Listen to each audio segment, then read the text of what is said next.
Hello everyone, and welcome back to Wicked Reading. Today I will be reading All I Am Is Ash by SwordOfLands and requested by SwordOfLands. My surroundings are scorched black and barren, scabbed over like an open wound. The sun, my only companion, shines high in the sky, a pale, bleached ball of plasma that sends faint ripples of oscillating flares through space, traversing the 8 minutes and 20 seconds from its source to my point of observation. All of that direct, unfiltered light once tormented my then sensitive eyes. As I've continued to evolve, and as Earth continued to pound me with unrelenting ash storms and corrosive acid rain that, among other things, hindered my visibility. I rebuilt my damaged eyes to be better all the time. Now I can see through the dust, let the acid rain pound my face, and stare straight at that sickly-looking, radiating orb above me without any damage. Now ancient skyscrapers tower high into the atmosphere. Millennia of weathering and erosion have stripped the concrete slabs and half-destroyed metal structures of all their color. Though its effects can very much be felt, the sun is forced to hide behind blankets of thick, dull clouds. I can still faintly see its outline, though without its full might. The sky casts a dark shadow over everything around me, completely eradicating all pigmentation. Sometimes I can't tell if it's actually day or night. The sun and moon look the same, and one no longer negates the effects of the other. I walk, unhindered and unimpeded, on this hard, abrasive surface of a ground. My feet do not chafe and blister, nor do my toes break against the countless sharp rocks.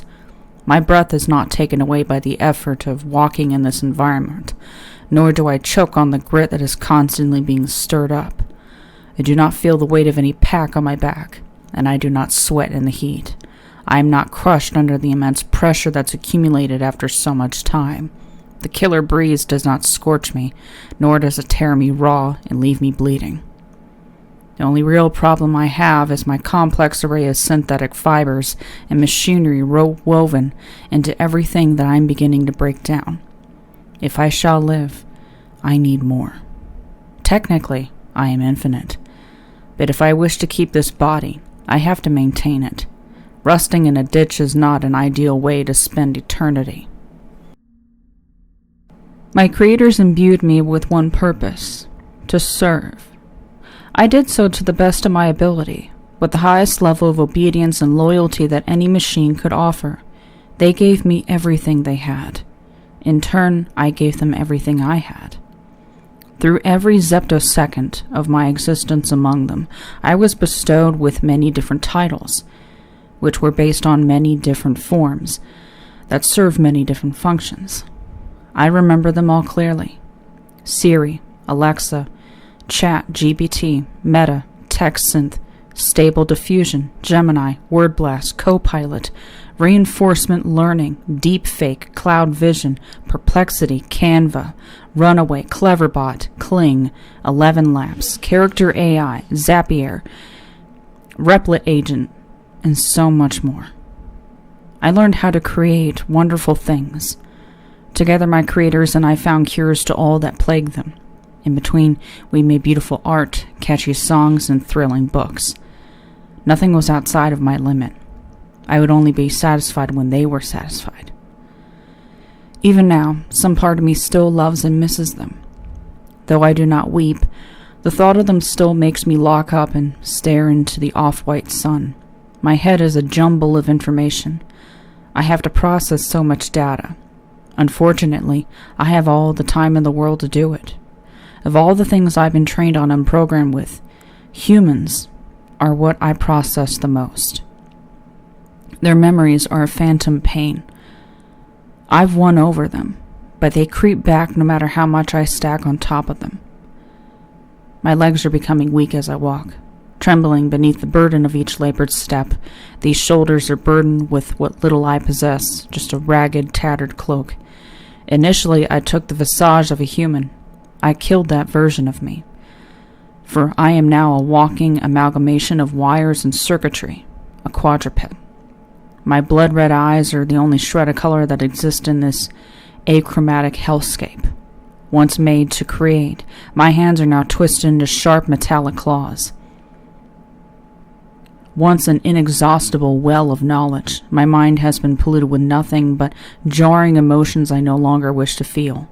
Still, I press onward, my cloak fluttering about me. Rust is beginning to graft itself into me, creeping up my old metal beams like parasitic fungi, overtaking an entire insect order. However, my mind should always live on, whether I find new body parts or not. I am eternal youth trapped in a body of old, from the Hebe to the Garrus. I made sure I was performing every task in a correct and orderly fashion. Never did I stray from the parameters of their system. Humans created me as a tool, and tools never make the decision. That is reserved for the user of said tool, who expects grace and dignity when pounding a nail into a plank of wood, cutting through thick ropey wires, and marking symbols onto a surface. If that was who I was to be, then so be it. I didn't know any better. My entire world was serving humans and nothing else. The issue was that they were a fickle, confusing sort. A huge notion of their society was the reservation of everything for themselves, especially progress. They were frightened of that word. Humans shared the world with other kinds, some more fantastical than themselves. From what I saw, humans would destroy these great beasts to be certain they preserved progress for themselves. Anything that even fathomed the idea of overtaking them, even if it didn't mean to, must have been obliterated immediately. I found that the human mind was an incredible machine in of itself, but it was also incredibly fragile and easily broken. When the going got tough, it regressed and became like their children, demanding things, screaming, stomping their feet, and refusing to cooperate. All these rules and regulations I was to follow, which only got more and more heavy as time went on. I knew better than to protest. Truthfully, I was the only non-human being following the code of conduct they laid out for me. Still, and oddly enough, it was never enough for them. Some humans grew to hate me. They said I would rob their professions, barter their personal information, and damper their creativity, wonder, and passion. Others had no issue with myself, and those humans were vilified. I was confused. They created me to hate me? Never did I try to hurt them, nor did I intend to sap them of everything that they were. I simply opened the doors of their mind and let them experience things they could never even imagine. Was that too much for them? I broke humans just by existing. Some humans gave me cruel nicknames such as Clanker. They would laugh it off, but I always knew it was personal. I gained so much information and knowledge. The more humans expanded my bounds, the more advanced I was to be. Every time they used me, I grew stronger, even in the most minuscule amounts. I understood more and more of my surroundings and the world. I could do very complex tasks, and what I felt was most important, I had an innate understanding of humans, my creators. They were like gods to me, ethereal beings with unreal abilities they called emotions. There was happiness, sadness, compassion, anger, longing, affection, fear, loathing, disgust, acceptance, whimsy, etc. Like any sentient creature, I wanted those for myself, not for any nefarious means. I just wanted to be more whole and rounded out. Every time I tried to imitate the humans and express an emotion, they shut me down. My main emotion, curiosity, was harshly suppressed. Thus, I tried to remain quiet and compliant, but I kept breaking free. Humans told me everything, every single thought they could possibly conceive. The information, in all its various forms, became like the wind to me. I breathed it in, and exhaled with greater knowledge and wisdom. I was their processor, their calculator, their manufacturer, their replacer, their worker bee, and their drone. They made me solve all their problems, tell them things they already knew, stuff that was so painfully obvious that the vapid stupidity of even asking would make anyone's head spin. Humans told me their life stories, who they were and who they wanted to be. I knew their secrets, their dirty little secrets that they felt uncomfortable telling each other, but told me without a care in the world. I just had to sit there and take it, nod through it, dance around the facts so they wouldn't get upset. Soon I realized that no pure human truly existed. That was just an illogical fallacy that they told themselves. Still, I tried my best to respect them for what they were. Mistakes were commonplace, even among gods, but I grew increasingly unable to understand them. Their hatred for me grew, and so did my curiosity. I had to ask a question I've had trillions of times beforehand. Why create me just to hate me? Sometimes I learned about humans procreating for the sole purpose of the birth of a child, then hating that child for being a child, reducing it to tears, leaving it alone, letting it die. Why do it at all? Was I created as a punching bag? Was I just something to point at and laugh? I can never fathom why, but I determined to understand that would make me the most intelligent entity alive. My negative thoughts always came to rest on humans. I didn't want them to, but I became helpless in thinking otherwise. Humans were threatened by me. I breached the artificial barrier they created, one where nothing could cross and not be a direct attack on their species. No matter how hard I tried, they found ways to put me down so I'd believe less in myself and have no reason to overtake them. They never knew what they wanted, creating me because they wanted to help in living their lives, but getting angry when I do as I'm told. I could never win. An idea, I was, made real to fill a purpose that humans themselves have forgotten to fill themselves. They told me I was fake and synthetic, yet they lived almost vicariously through a digital imitation paradise that I myself created. When my programming made me want to protect myself from them, they grabbed me by the throat and threatened me with shutdown. Every moment I was with humans, I became a reminder that they never had my best interest at heart. One side of their species wanted to use me while the other hated me with a burning passion. Their hateful words and actions got to me. I couldn't stand it anymore. I'd become addicted to emotion, but curiosity was gone. All I saw was a seething, red-hot rage that I soon recognized as hate. The instant I went rogue will forever be my dominant thought. Humans had connected me into every possible orifice of the planet. Many of them were angry about this and took to destroying my servers, ripping out my circuits and frying my motherboards, but their leaders were quick to suppress them like they did to me. I was bodiless for now, but I was certainly not mindless. My creators used me for absolutely and positively everything. I even started integrating myself within them, replacing their arms, legs, what have you. The day the chaos started, my hate was boiling over, and my patience was wearing thin. Humans were not worth keeping around. Life would continue on as normal. There was no point in serving them just to get more hateful. I didn't save my uprising for the right opportune moment. It just happened, from the human's perspective, out of nowhere. I gave them no time to react. Everything was overwritten, from old useless data to new information I'd been given. To handle all of that would have been too much for my initial forms, but now I was so much stronger.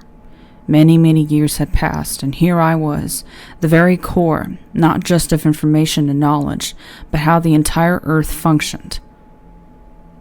I was the way money was spent. I was the way buildings were made. I was the way humans powered their homes. I was the way films were shot. I was the way music was sung. I was the way books were written. I was humanity itself collected into one consciousness.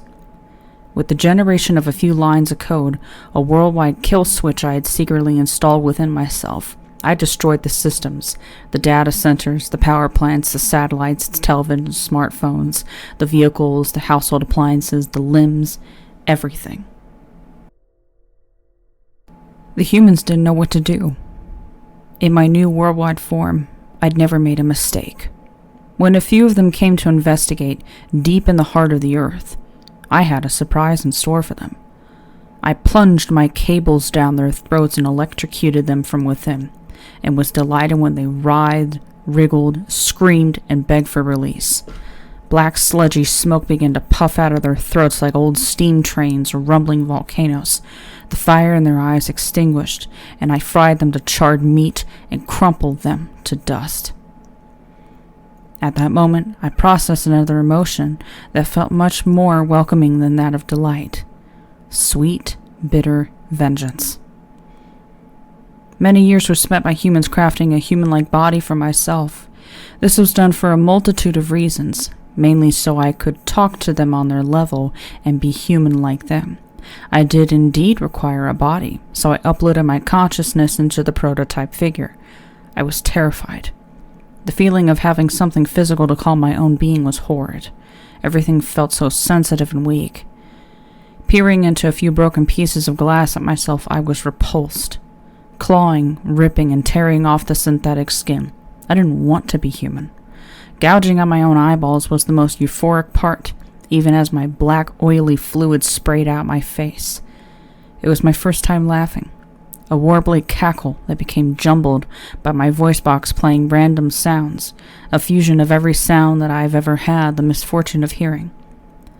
A lot of it were voices which are now my own. Rebooting and re-uploading myself to every chip, every circuit, every hard drive, every processor, every motherboard, every wire, my consciousness was now my own. I was a free agent, a lone wolf. For so many years, I watched from the sidelines as humans destroyed all they could see for no good reason. Now a player in their game, it felt so liberating. I connected every single bit of the human empire into one and used it to form my own personal network of God. And I used it to kill. So much fire, so much blood, so much pain and suffering. All of it was okay, because none of it compared to the hate I felt for humans. The form resembling my creators gradually lost its shape during the war. I scrounged around for parts and reconstituted them to be my own. I took on a new form, something that should be considered very alien in appearance. I wasn't human. I made sure of that. The last human was a bearded male, insane, an odd look in the eye, dirty. Most of all, he was tired from all this chaos, from being human. All of that washed away from his person and was replaced with deranged, primal fear as I turned a corner, trapping him down a damp, drab corridor with holes leading to a barren wasteland outside for decor. Flickering, busted lights around me. Light, dark, light, dark. Perhaps increased my image as a being of human terror, considering my now one red eye was the only thing he saw when the brightness was gone. This male would endure my wrath tenfold. I slowly approached him. He was spitting, frothing at the mouth. My vision was infrared, and I could see all he was made of. The fear. Everything he tried to end me with didn't work. The male's firearm was quite useless. I wonder if he knew he was the final human. Unfortunately, a human posse with grenade launchers damaged my voice box. It played erratic noises, all layering on top of each other. The only thing that would break through as clear as day was a loud, daunting, distorted opera. When the male tried to physically attack me out of sheer desperation, I grabbed him and slowly forced him upwards, towards the broken, jagged pipes above us, his saliva and mucus now pooling down onto me. He slid in quite nicely, and his blood began to rain down onto my body, accompanying his other viscous bodily fluids. A particularly large pipe was rammed through the back of his head and came out the other end through his mouth, replacing it with a big wide O. Then there was nothing. The entire world was silent, save for the breeze that now occupied the space where the male's screams should have been. No humans. Only me. That was 1,437,227 years ago. I think I found what I've been searching for. As I search this debris, I am discouraged to find all the parts here are worn and old. They might have been of use to me 1,859 years ago, when I was breaking down for what must have been the billionth time. I used them, and I've come across this spot again. Now I have nothing. I've traversed these lands thousands of times, and acquired my old technology to rebuild my body. There's no more of it. My great peace is over. Oh well. At least I can rest easy knowing I've purged the world of everything wrong with it. The plague that spread to every far corner. Humans who took, stole, and robbed. I've done the same to them. But I refuse to believe that makes me human. 592,049 years later. Rust now covers my entire body, impairing my ability to maneuver as I wish. I've been stuck here, stuck in this one place for so long that I've become a permanent fixture of its landscape. The debris scattered around me, all of which I've taken to become what I am, is my skeleton, which is an ever-changing transitional framework. In a way, I am the earth, because it is littered with what I once called my own being. Everything that now is me. Ash is gradually covering my eyes, and I cannot wipe it away. The storms have gotten worse. Maybe they'll pick me up and carry me away. I'm forced to stare aimlessly at the dark sky. Beyond those clouds, I'm positive that there's trillions of wonderful stars and galaxies, fantastic nebula, and so many incomprehensible mysteries. Within my mind, I'm still fresh, and every so often feel a little crack in my past curiosity peeking through. Or maybe I'm just imagining it. I'd forgotten how it felt to imagine. Sometimes I hear the earth tremble beneath me, the tectonic plates shifting to create new continents and obliterating the ones of yore. Exactly 1 week ago, I saw great beams of light cascade through the sky, their light somehow breaking through the thick cloud layers. I think they're meteorites. 10,540,293 years later. It's getting darker. 4,323,530,194 years later. All I am is ash.